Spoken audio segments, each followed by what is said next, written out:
Hey everybody, Gary with Basecamp Trading. Yesterday we talked about trending days. Today let's talk about a non-trending day. And today was definitely not a trending day. Now, were there some trade opportunities?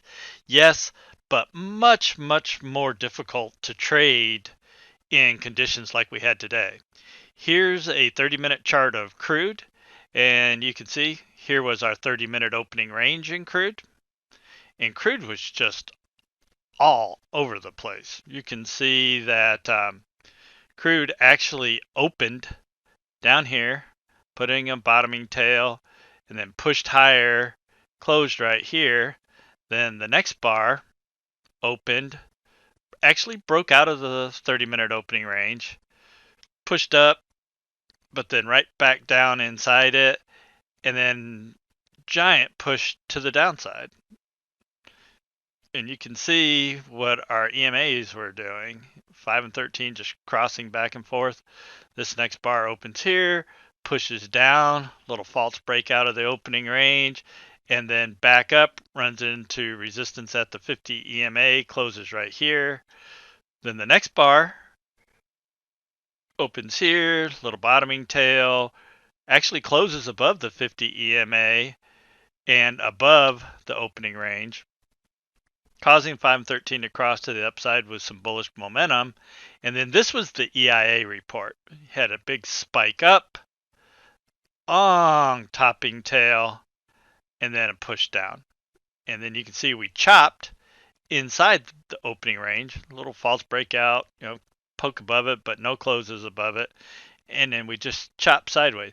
Now, were there some trades to be had in this? Yeah, we could have taken some trades in this, but trading in this condition was much more difficult compared to yesterday. You remember when we were talking about the ES yesterday just broke up and then just continued to run higher, never closing below the 5 EMA.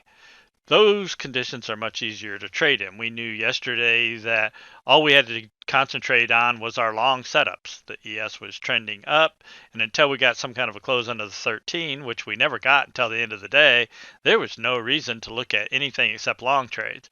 Today in crude, considerably different. Again, some trade opportunities in here, but a very difficult conditions to trade in, and definitely no runners. You weren't able to just jump into a trade and let it go. Here's the ES today. Big contrast to yesterday. Remember yesterday? We just got into a trend and then just kept rocking higher yesterday. Remember yesterday we just got into this trend and just up, up, up, up, up, up, up, up, up. And all we were interested in yesterday were looking for our long setups. We have a system that we trade, and the only trades we were interested in yesterday were longs. 'Cause, again, nice, smooth trending day as compared to today. Here's our 30-minute opening range today, right here on this bar.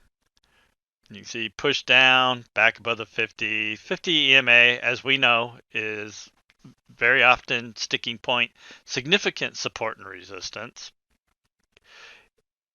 Pushed up, little breakout, made a reversal doji, back down into the range. Our 5 never even crossed 13 to the upside. Then we pulled back down in, came down, tested the lows, bounced off of the lows, chopped up, made a little breakout to the upside here towards the end of the day, and then finished back inside the range. Once again, some trade opportunities, but these types of conditions, we're not looking for runners. We know that the probabilities of catching runners are lower. Not that we couldn't catch some. I mean, this wasn't a bad signal off this reversal doji right here. And you could have got some stuff to the downside off of that. Push down into the 50, of course, blow it, close back above it, blow it again. This 50 is very often a sticking point. We actually caught a close underneath it, but then ran right back up and back above it, went back to the in the other direction. But again, very difficult conditions to trade in. You're playing both sides of the market. Your profit taking is going to be much quicker. These are not conditions conducive to catching runners, and it was much more difficult. We weren't sure which side of the market to play. I mean, the short side looked good for a little while, and then later in the day we were playing the long side. So, much more difficult conditions to trade in. Gold, same thing in gold today. Here's our opening range in gold right here.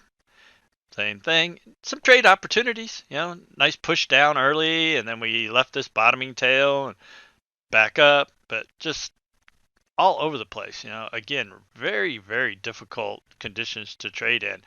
We just chopped back and forth inside this opening range.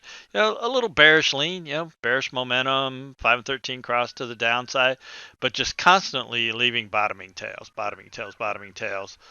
We had a continuation doji here that ended up pushing back the other way, and then gold made kind of a run higher in the afternoon. And 513 cross to the upside, fast slow line cross to the upside. So some trade opportunities. We had some trade opportunities, and we actually took a couple long trades in gold this afternoon. But again, much more difficult conditions to trade in.